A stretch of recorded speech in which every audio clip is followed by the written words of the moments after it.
Қазақстанда венчурдық инвестиция фонды ишке кирет. Ал Астана Хаб технопаркынын базасына түзүлөт жана АЭКБнын кармагында болот. Фонддун максаты көлөмү 1 миллиард долларды түзөт. Ал аймактагы таланттарды жана стартаптарды тартып, чет элдик инвестицияны алып келүүгө көмөктөшөт. Ошондой эле өлкөгө заманбап технологияларды трансферттөөнүн куралы болот деп күтүлүүдө. Өкмөттө IT кызматтардын экспортун өнүктүрүү тууралуу айтылды. Санариптик өнүктүрүү министрлигинин маалыматы боюнча 2024-жылдын 9-айында ал 26%га өскөн жана жылдын аягына чейин болжол менен 700 миллион долларды түзүшү мүмкүн. Жалпысынан акыркы 5 жылдын ичинде Казакстандын IT кызматтарынын экспортунун көлөмү 20 эседен ашык өстү. Негизги максат 2026-жылга чейин бул көрсөткүчтү АКШ валютасында 1 миллиардга жеткирүү. Ошол эле учурда Казакстанда IT хабтардын эл аралык тармагы түзүлүүдө. Алар АКШда, Сауд Арабиясында, Сингапурда жана Улуу Британияда ачылган. Республика тиешелүү адистерди активдүү даярдап жатат. Атайын билим берүү программалары ишке киргизилди. Өлкөгө ири эл аралык IT экспортчулар көчүп келүүдө. Тиешелүү башкармалыктын маалыматы боюнча алдыңкы топто мындай 10 ишкана бар.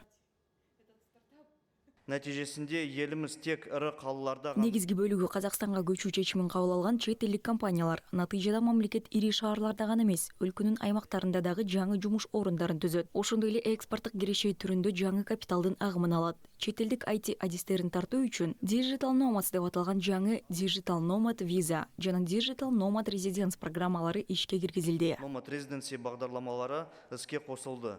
Конкреттүү кадамдар IT кызматтарынын жана өнүмдөрүнүн тышкы рыноктарга чыгышына, ошондой эле аларды сатуунун өсүшүнө жардам бериши керек. Бул аймактарда акселерация программаларын иштеп чыгуу, инвестор өнөктөштөрдүн чөйрөсүн кеңейтүү, ошондой эле экспортко багытталган IT компанияларды мамлекеттик колдоо. Премьер-министрдин айтымында дал ушул ишке күч топтоо зарыл. Бул учурда венчурдук фонддор да, аймактык IT хабтары да кыймылдаткыч күч болуп калышы керек. Олжас Бектенов Борбордогу Астана Хаб технопаркынын ишмердүүлүгүнө өзгөчө токтолду.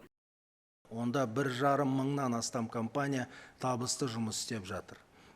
Бул аянтчада 1,5 миңден ашык компания ийгиликтүү иштеп жатат. Астана Хабтын катышуучуларына салык жана виза преференциялары берилген. Бизнести өнүктүрүү үчүн маалыматтык билим берүү программалары уюштурулган. Бул ишти улантуу керек. Ошондой эле Казакстандын аймактарында технологиялык ишкердикти жайылтууну активдештирүү жана аймактык IT хабтардын базасында биздин адистердин компетенциясын жогорулатуу үчүн шарттарды түзүү зарыл.